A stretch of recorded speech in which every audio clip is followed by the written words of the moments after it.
Sir,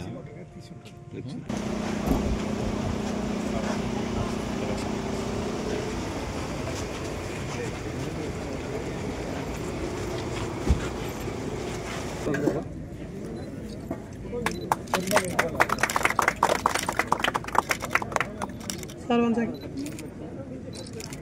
Right, sir. అందరికీ నమస్కారం. తెలంగాణ రాష్ట్రంలో ఇందిరమ్మ రాజ్యం వచ్చే సంవత్సరం అయింది. ఈ సంవత్సరంలో అనేక అభివృద్ధి సంక్షేమ కార్యక్రమాలు, ఆర్థికంగా రాష్ట్ర పరిస్థితి బాగలేకపోయినా ఇచ్చిన మాటల ప్రకారం ఏ రాజ్యం వస్తే పేదవాడు బతుకు బాగుపడుతుందని కళ్ళ కన్నా ఆ రాజ్యం తెలంగాణ రాష్ట్రంలో ఈనాడు ఉంది. కాబట్టి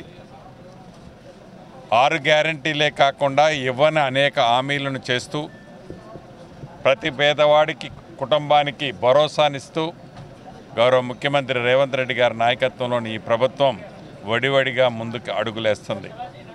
ప్రధాన ప్రతిపక్షమైన ప్రతిపక్ష నాయకుడు మొన్న అసెంబ్లీ జరిగితే వారికి ఉన్న అనుభవాన్ని రంగరించి అధికార పక్షానికి చెప్తాడని మేము అందరం ఆశించాం. వారం రోజులు అసెంబ్లీ జరిగితే ప్రధాన ప్రతిపక్ష నాయకుడు మట్టుకు అసెంబ్లీకి రాలే. వారి సూచనలు సలహాలు ఇవ్వలేదు, కానీ వారి సైన్యాన్ని మట్టుకు అసెంబ్లీలో పంపించి ఏ రకంగా అసెంబ్లీని బీభత్సం చేశారో తెలంగాణ ప్రజలందరూ స్పష్టంగా గమనించారు. ఏదైతే ప్రధానంగా ఆనాటి ప్రభుత్వం 2020 రెవెన్యూ చట్టం ధరణి అంశాన్ని తీసుకొస్తే గ్రామీణ ప్రాంతాలలో, పట్టణ ప్రాంతాల్లో అమాయకమైన ప్రజలు ఆ చట్టం పుణ్యమా అంటూ ఎన్ని ఇబ్బందులు పడ్డారో మనం చూసాం.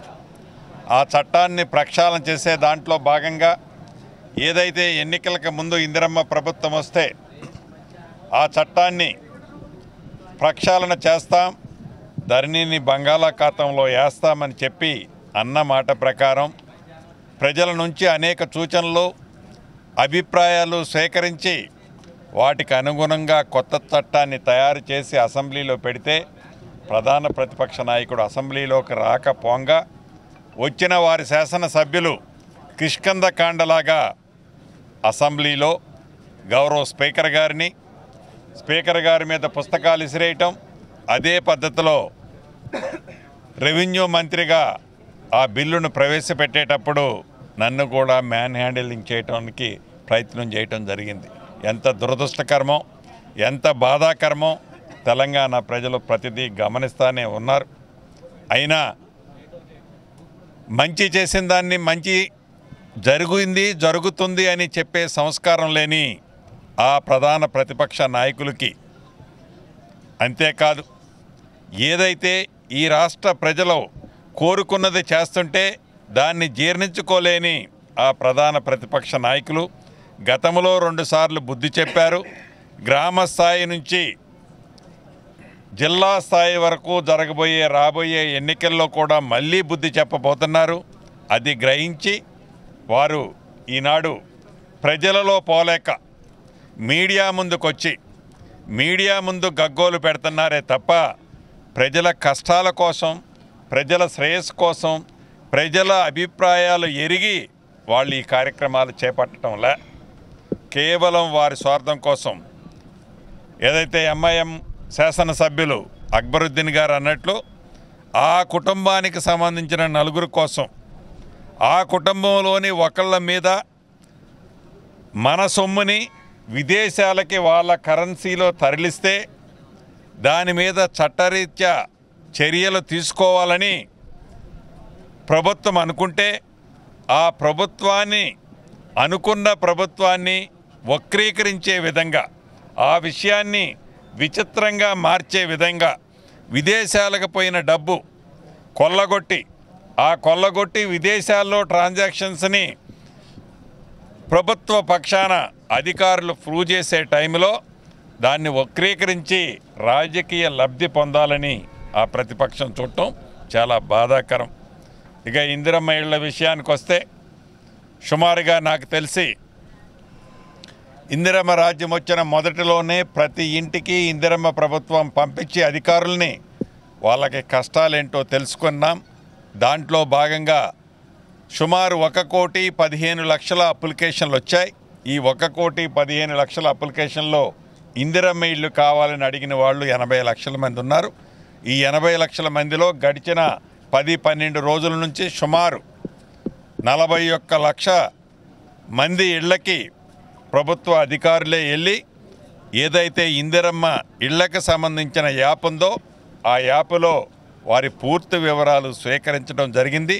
ఈ రాబోయే కొద్ది రోజుల్లో ఈ 80 లక్షల మందికి సంబంధించిన అన్ని వివరాలు సేకరించి రాజకీయ పార్టీలకు అతీతంగా, కులాలకి, మతాలకి, ప్రాంతాలకు అతీతంగా పేదవాడై ఉంటే చాలు, ఏ పేదవాడైతే ఇందిరమ్మ ప్రభుత్వం రావాలని మనస్ఫూర్తిగా ఆశీర్వదించి దీవించాడో ఆ పేదవాడి మనసులో ఉన్న చిన్న కోరిక, చిరకాలంగా ఉన్న చిరు కోరిక ఇందిరమ్మ ఇల్లుని ఈ ఇందిరమ్మ ప్రభుత్వంలో నువ్వు ఇందిరమ్మ పార్టీకే ఓటేయాలని అడగం.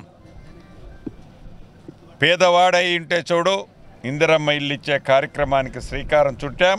రాబోయే ఈ సంక్రాంతికి ఒకరోజు అటు ఇటుగా ఇందిరమ్మ ఇళ్ళకి ముగ్గులు కూడా పొయ్యబోతున్నామని యావత్ రాష్ట్రంలో ఉండే ప్రజలకు మీ ద్వారా తెలియజేస్తాం.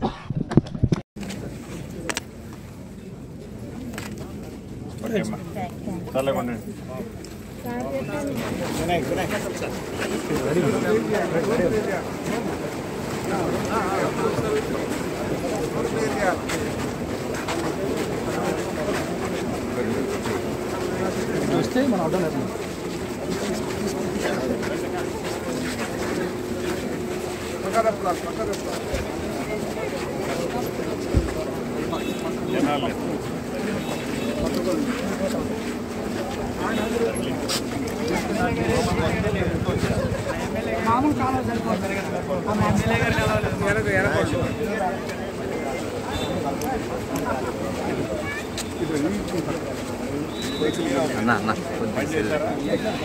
పని పోయింది, పని ఉందా పోయింది కాదు, కొట్టు పోలేదుగా.